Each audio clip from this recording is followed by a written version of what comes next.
uma pergunta. Uma das críticas ao governo é de que o governo esvazia os movimentos sociais e as alas mais radicais dos seus partidos de esquerda, dos partidos de esquerda que estão no governo, e que isso inviabiliza, de certo modo, um radicalismo mais forte, a pressão dos trabalhadores, dos sindicatos, etc. Mas durante o governo Bolsonaro, a gente não assistiu, e do governo Temer, a um fortalecimento da esquerda radical. Pelo contrário, a gente viu o PSOL sair da pandemia, por exemplo, em muitos lugares à direita do PT. Se a gente pegar a campanha de primeiro turno do Boulos em São Paulo, foi uma campanha, de certo modo, à direita de outras campanhas que o PT já tinha feito. Por quê? A premissa é falsa.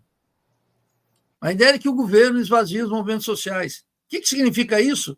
Que há uma fé nos movimentos sociais e que os movimentos sociais poderiam impulsionar um movimento de massas.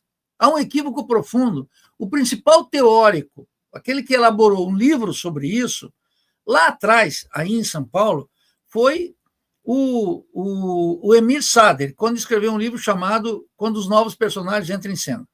Aquele livro é uma revanche contra as vanguardas e contra os partidos políticos. E recente, aqui na América Latina, foi o Álvaro Garcia Linera, vice-presidente da Bolívia, que escreveu vários livros, né, e alguns estão publicados em português, inclusive, justificando como aquele governo do Evo era um governo de movimentos sociais, que, diga-se de passagem, no caso da Bolívia, com alta vitalidade. E o que aconteceu? Ambos renunciaram diante da ofensiva da direita, mesmo com chamados movimentos sociais muito ativos e que não tinham sido completamente cooptados pelo governo. Então, há uma premissa, Haroldo, completamente falsa de que o governo corrompe o movimento social e, portanto, o movimento social, ao ser cooptado, perde vitalidade. Ora, qual é o primeiro, nós teríamos que visualizar o que são os chamados movimentos sociais. E com muita frequência, Haroldo, está se chamando de movimento algo que não é movimento. Vou dar um exemplo claro. Disse que no Brasil existe um movimento de mulheres. Eu pergunto, qual é o movimento de mulheres? Existem coletivos de partidos, etc., um feminismo difuso. Qual é a grande liderança das mulheres brasileiras? O mesmo eu posso falar, o mesmo diagnóstico do chamado movimento negro. O que há nisso? Quem é o grande líder do movimento negro brasileiro? Nem um Martin Luther King liberal lá nos Estados Unidos temos aqui. Ou nós podemos dizer, vamos lá, na classe, a classe operária, movimento sindical, urbano ou rural. Quem é a grande liderança do movimento dos trabalhadores urbanos no Brasil hoje? Proliferam-se 10 centrais sindicais, alguns sindicatos com vitalidade, outros não, alguns com conquistas econômicas muito importantes, a grande maioria não. Quem é a grande liderança sindical? Isso denota duas coisas. Primeiro, que não existe um movimento real. Isso é muito importante. Segundo, que os movimentos sociais, por mais vitais que sejam, e expressam contradições, e até mesmo, em alguns casos, antagonismos no interior da ordem burguesa, eles são incapazes de totalização. Aí vem o segundo, o aspecto oculto desse diagnóstico que é falso. É uma forma de não questionar o governo e o partido político, que é o Partido dos Trabalhadores. Os partidos políticos têm que ter uma convicção programática e precisam atuar com senso de vanguarda. O partido político, só o partido político pode fazer isso. Ou ele faz isso, ou ele deixa que as explosões sociais inerentes a uma ordem burguesa altamente adversa à vida dos trabalhadores se expressem de maneira como ocorreu no Chile, uma explosão social por causa da passagem no metrô. Ou no Brasil, não é só por 20 centavos. Lembra, Haroldo? Ela vai se expressando. Ou lá na Guatemala, quando as massas indígenas urbanas da cidade de Guatemala queimaram o parlamento. E um conjunto de explosões que ocorrem nos últimos 20 anos na América Latina e que não resultam numa transformação qualitativa da ordem política e menos ainda um questionamento à propriedade. Quando os partidos políticos não cumprem essa função, eles são poupados daqueles que acham que o movimento social, se não fosse cooptado pelo governo, poderia cumprir uma função essencial. Eu observo muito isso na análise, a meu juízo completamente superficial e inadequada, de um Frei Beto, que no fundo reclamam o quê? Vamos voltar às bases. E eu sempre pergunto, voltar às bases para dizer o quê? Teve uma transformação qualitativa da economia, do regime das classes sociais, do Estado e da ideologia. Nós não vamos enfrentar a ofensiva ideológica da direita sem um ideário muito forte, que é do socialismo e da revolução, a despeito de não ser viável aqui, agora. Ora, o que a direita faz? A direita não fala que tem que ter um empreendedorismo, um capitalismo competitivo, etc. É tudo ilusório, mas ela atua agora, arregimenta forças, mobiliza milhões e obstaculiza um debate no interior daqueles que são contra a ordem capitalista. Então, eu considero que esse diagnóstico ele é completamente falso, mas ele subsiste, Haroldo, e você tocou nesse ponto, te agradeço que tenha colocado esse ponto, porque ele é útil para uma salvaguarda dos partidos políticos e reafirmar uma esperança que nunca poderá se cumprir. Nenhum país da América Latina. O bolivarianismo com Chávez, a Revolução Cubana, pôde avançar, ou mesmo as revoluções fracassadas, pela vitalidade dos movimentos sociais. Foi pela vanguarda política. Na Guatemala, de 54, na Revolução Cubana de 59, na Revolução Boliviana, no chavismo, onde você quiser.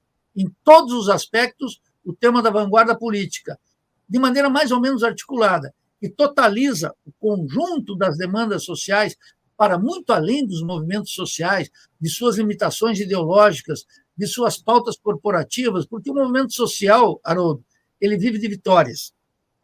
Vamos pegar basta ver o contraste, quero dizer aqui para aqueles que nos escutam, o MST. O Lula dizia na campanha uma coisa que é verdadeira. Olha, o MST não é mais aquilo, viu, William Bonner? O MST é uma cooperativa que mais produz arroz orgânico no Brasil. E é verdade. Não tem mais. No Brasil do latifúndio, da alta produtividade e da resposta à demanda chinesa da transformação da renda da terra no Brasil, eu afirmo categoricamente, a reforma agrária não terá vez, não tem espaço. E o que nós vamos precisar formular é a estatização da terra e a nacionalização da terra no Brasil. Vamos pegar essas grandes fazendas que estão aí. Isso é uma... Vamos abolir a lei de terras, é isso, Nildo? Oi?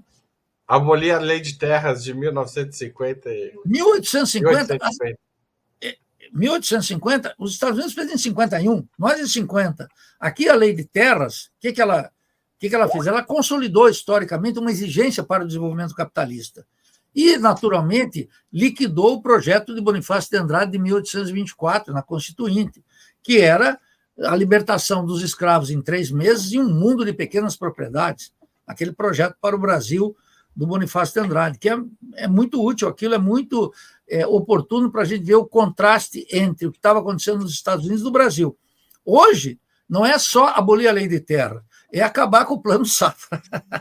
O Plano Safra que... Ô, Nildo, eu preciso fazer umas perguntas aqui, tem ótimas perguntas dos espectadores. Abolir o Plano Safra, a gente já entendeu, mas antes da gente continuar no assunto do Plano Safra, eu queria fazer perguntas dos espectadores. O Bruno Ribeiro pergunta: Nildo, se todo livro recém-lançado e toda a liderança que se destaca são limitadas, indique alguma liderança ou obra que apareça na última década que você julga avançada. O Bruno, quando eu digo que não há lideranças, eu estou contestando a ideia de que as pessoas falam ingenuamente, Bruno, o movimento disso, o movimento daquilo, o movimento daquele outro. E eu observo e digo, quem são as lideranças? Quem viveu os anos 80, o Haroldo, que, por exemplo, tem mais idade que todos nós aqui, ele vai lembrar que tinha movimentos que criam lideranças, mas são movimentos reais. Vamos pegar o caso do Lula. O Lula era uma liderança sindical? Sem dúvida alguma. Ora, as assembleias na Vila Euclides eram de milhares de trabalhadores e as greves se generalizavam. E o protesto operário contra a ditadura sedimentou um movimento sindical que, a despeito do seu economicismo, questionava a economia política da ditadura e o próprio regime. Nós não temos nada semelhante. Esse é o primeiro aspecto. Então, eu não reconheço agora, Bruno, uma liderança nisso. Segundo, quais são as obras? Nós vivemos uma época, Bruno, absolutamente miserável do ponto de vista intelectual. Compare, vou dar 2 aspectos, a tradição crítica dos estudos sobre o Brasil e os debates contemporâneos de interpretação da realidade social. Há um abismo. Nós não temos grandes autores.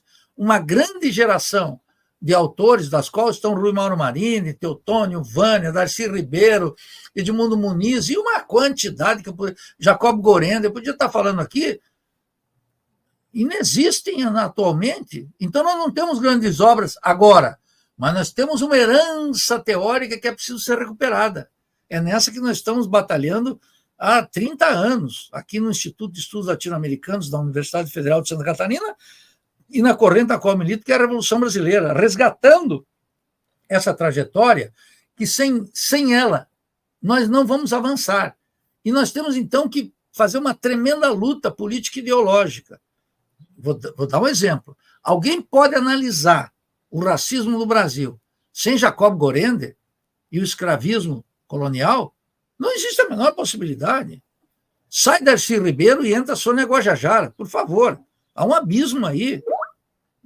Eu estou falando coisa concreta. Então, eu não vejo assim, uma obra luminosa. Essa é a nossa tarefa, Bruno. Essa é a nossa tarefa, fazê-lo. Agora, nós não podemos aqui, se não exercer uma crítica a tudo e a todos, uma crítica radical.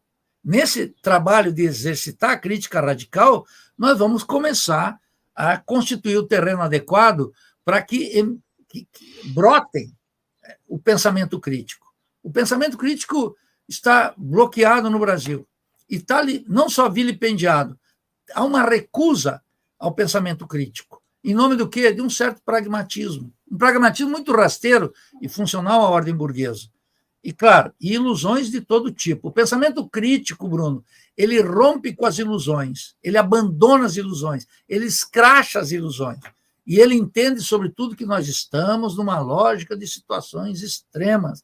E aqui, as chamadas mediações, que dão abrigo a tanta pilantragem, fisiologismo e oportunismo, carreirismo de todo tipo, não pode ter guarida entre nós. Então, nós temos que nos alimentar dessa herança.